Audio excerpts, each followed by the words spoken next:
সবে শাদী হয়েছে আমাদের, কোথায় এখন আমার কথা ভাববে? ও, অন্য কারোর কথা ভাবা মনে হয় গুনাহ হবে। বিলকুল। কি করবো বলো, যদি রোজ রোজ আমার মনের ভাবনায় চলে আসে তো। কে আসে গো? নামটা বলো। নাম জেনে হবে কি? নাম জানলে নয় গুস্সা হবে আর নয় বিশ্বাসই করবে না। আগে নামটা তো বলো শুনি। বলো বলো। আমির খান। আমির খান? কে এসে? তার সঙ্গে তোমার আগে থেকে সম্পর্ক ছিল? সম্পর্ক ছিল কি, এখনো আছে। মানে কি বলছো কি তুমি? এই শোনো না, কালকে ওর সাথে একবার দেখা করতে নিয়ে যাবে। তুমি আমাকে কি ভাবো? হ্যাঁ কি ভাবো?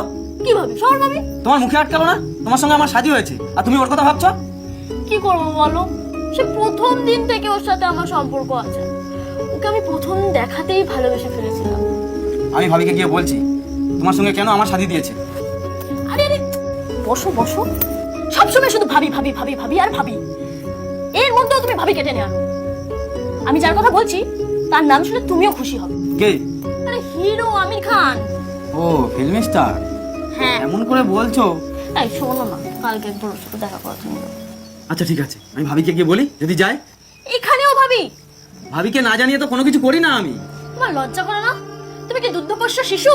হ্যাঁ, তুমি বিবির সাথে কোথায় যাবে, কি করবে, সব কি ওই ভাবিকে গিয়ে বলতে হবে? ভাবি বাড়ির মালকিন, তাকে তো সবটা জানিয়ে করতে হবে। আব্বু আম্মি থাকলে তো ওদের অনুমতি নিতে হতো। আব্বু আম্মির ইন্তেকালের পরে ভাবি তো সবকিছু সামলাচ্ছে। তোমার ভাবির মালকিনগিরি আমার ভালো লাগে না। কথায় কথায় ভাবি ভাবি করা তোমার ছাড়াচ্ছি।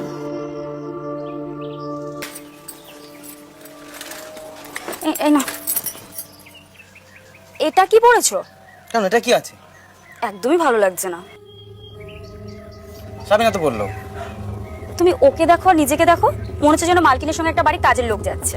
যা মনে হয় হোক, একটা কিছু বললেই না, যাও যাও, আগে ভালো গেঞ্জি কিংবা জামা পরেই যাবে।